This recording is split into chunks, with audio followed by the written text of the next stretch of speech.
لیکن معاملہ یہ ہے چیف جسٹس قاضی فائز عیسیٰ صاحب کہ آپ کی عدالت کے باہر اگر شہیر سیالوی جا کے بیٹھ جائے اپنی کرسی لگا کے اور بولے کہ میں چیف جسٹس ہوں، لیکن یہاں پر جب آتے ہیں تو ہم لوگ بالکل لیٹ جاتے ہیں جناب، ہمارا پورا نظام لیٹ جاتا ہے، ہماری پوری عدالتیں لیٹ جاتی ہیں، ہمارے میں پاکستانی قوم کے لیے، پوری امت مسلمہ کے لیے ایک بہت ہی حساس میٹر ہے۔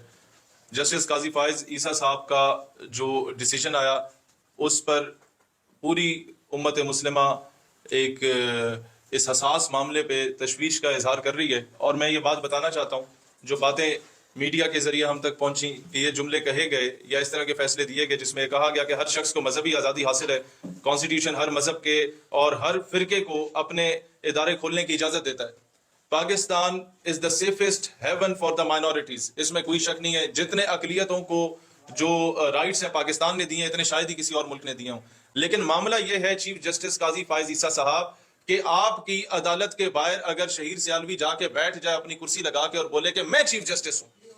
تو کیا یہ کنٹمپٹ آف کورٹ ہوگی یا نہیں ہوگی؟ کیا یہ توہین عدالت ہوگی یا نہیں ہوگی؟ کیونکہ I am trying to steal your identity, تو these Qadianis are trying to steal the identity of Muslim ummah. اپنا ایک 2 نمبر بندے کو لے آئے اور بولے کہ جی یہ نبی ہے، پھر اپنے مذہب کو جس طریقے سے اسلام کے ساتھ ریلیٹ کرنے کے، مذہب بھی نہیں، فرقہ بھی نہیں، یہ جناب مذہب اور فرقے سے ایک الگ چیز ہے، یہ ایک فتنہ ہے جو آپ کی آئیڈیالوجی کو، آپ کی آئیڈینٹی کو سٹیل کرنے کی کوشش کی جا رہی ہے۔ تو جو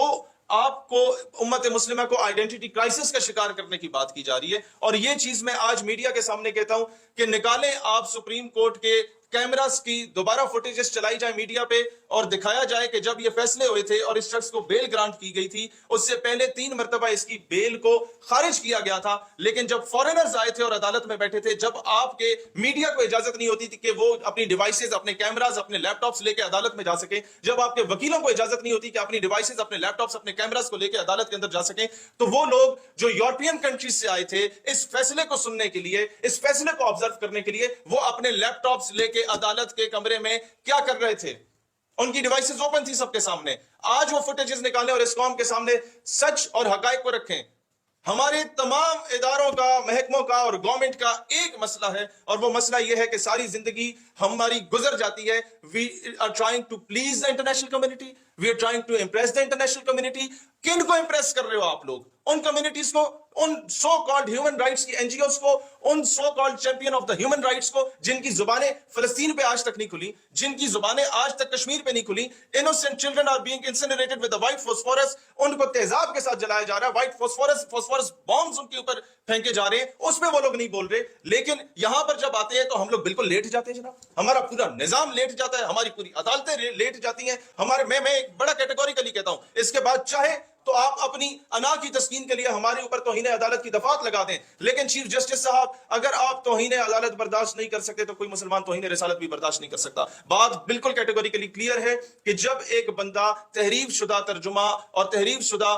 تفسیر قرآن پاک کی ایک قادیانی کی لکھی ہوئی جب وہ تقسیم کر رہا تھا، ڈسٹریبیوٹ کر رہا تھا، اس پر کیس ہوا، آپ اس کو ریلیز کرتے ہیں، جو اس کی ڈیو پنشمنٹ تھی بے شک اس سے مل گئی، وہ ایک الگ جو ہے وہ ٹاپک ہے۔ ٹاپک یہ ہے کہ آپ انڈائریکٹلی جو یہ بات کہے گئے ہیں کہ ہر فرقے اور ہر مذہب کو پورا اختیار ہے کہ وہ اپنا تشہیر کرے، وہ اپنی تبلیغ کرے، اس میں قادیانیت نہیں آتا ہے۔ اس میں آپ ہندوازم کو لا سکتے ہیں، سکھ ازم کو لا سکتے ہیں، کرسچینٹی کو لا سکتے ہیں، اس کو نہیں لایا جا سکتا۔ یہ 298B اور 298C کی کھلم کھلا خلاف ورزی ہے۔ اگر آپ اس طریقے کی سٹیٹمنٹس دے رہے ہیں تو کل کو آپ کے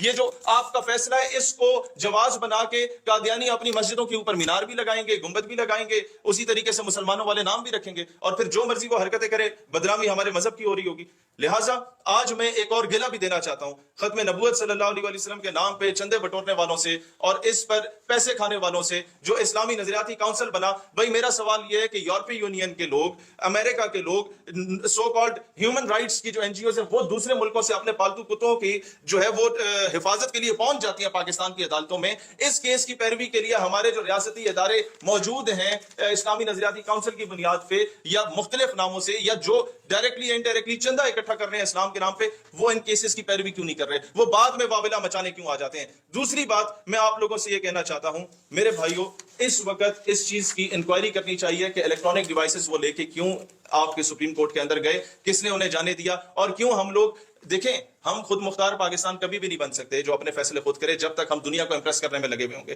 آگے میں آپ لوگوں کو بتانا چاہتا ہوں آپ نے امپریس کرنا ہے اپنی ترقی سے امپریس کرنا ہے, اپنی ٹیکنالوجی سے امپریس کریں, اپنے کیا کہتے ہیں انوینشن سے انٹرنیشنل کمیونٹی کو آپ امپریس کریں. آپ ان کے آگے لیٹ جائیں گے, ڈر اور خوف کی وجہ سے لیٹ جائیں گے تو کبھی بھی انٹرنیشنل کمیونٹی آپ سے امپریس نہیں ہوتی. اب میں سولوشن اورینٹڈ بات آپ کے سامنے کرنا چاہتا ہوں. جو لوگ سمجھتے ہیں کہ ہمیں اسلام کا بہت زیادہ جناب سینے میں درد رکھتے ہیں وہ نعرے نہ لگائیں. آپ سب کی پارٹیوں کی 1-2 سیٹیں اسمبلی میں موجود ہیں, میں ان سے کہتا ہوں قرارداد لے آؤ, ایک جڑیں بنو اور یہ قرارداد لاؤ. کاش کہ ہمیں ایک سیٹ بھی ملتی, ہم لوگ یہ بات ضرور کر دیتے, لیکن آپ لوگ سارے پہنچ چکے ہیں. ہر سیاسی مذہبی جماعت اس وقت اسمبلی میں بیٹھی ہوئی ہے, 1 سے لے کے 50 60 70 سیٹوں تک. وہ یہ قرارداد جا کے لے, آپ کے آدھے مسائل حل ہو جائیں گے کہ ہر اقلیت کے بندے کو پورا رائٹ ملنا چاہیے کہ وہ سرکار کے تمام اداروں میں, محکموں میں, ہر جگہ پہ نوکری کر سکتا ہے. لیکن کوئی بھی قادیانی کیونکہ وہ پاکستان کے کانسٹیٹیوشن کو نہیں مانتا, تو the one who is not sincere with the constitution of Pakistan, he can never ever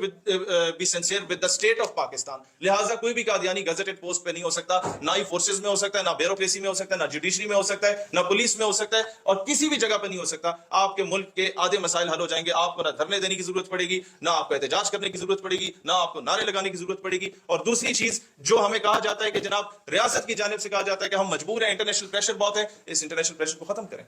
آپ کو میں بتا دیتا ہوں, روحانی خزائن جو مرزا قادیانی کی کتاب ہے اس میں اگر سب سے زیادہ بے ادبی اور گستاخیاں کسی کی گئی ہیں تو حضرت عیسیٰ علیہ السلام کی گئی ہیں. حضرت عیسیٰ علیہ السلام سے ریلیٹڈ اس کی جتنی بھی وہ خرافات ہیں جو مرزا قادیانی نے اپنی کتاب روحانی خزائن میں لکھی, آپ صرف اسے انگلش میں ٹرانسلیٹ کر کے اگر یورپین کنٹریز کے سینیٹرز کو, ان کے لارڈز کو, ان کے ججز کو, ان کے منسٹرز کو جا کے پڑھا دیتے ہیں تو اگلے دن یہ جتنے قادیانی پاکستان سے باہر بیٹھ کے پاکستان کے خلاف شکایتیں لگاتے ہیں, پروپیگنڈے کرتے ہیں, یہ سارے ڈپورٹ ہو کے پاکستان واپس آئے ہوئے ہوں گے. پاکستان کے خلاف کوئی سازش نہیں کرے گا انٹرنیشنل کمیونٹی میں جا کے, انٹرنیشنل دنیا میں جا کے. آگے میں آپ کو بتانا چاہتا ہوں, ہم اس پہ لیٹ ہو چکے ہیں لیکن یہ بات بہت ضروری ہے کرنا. کمشنر راولپنڈی نے جو بات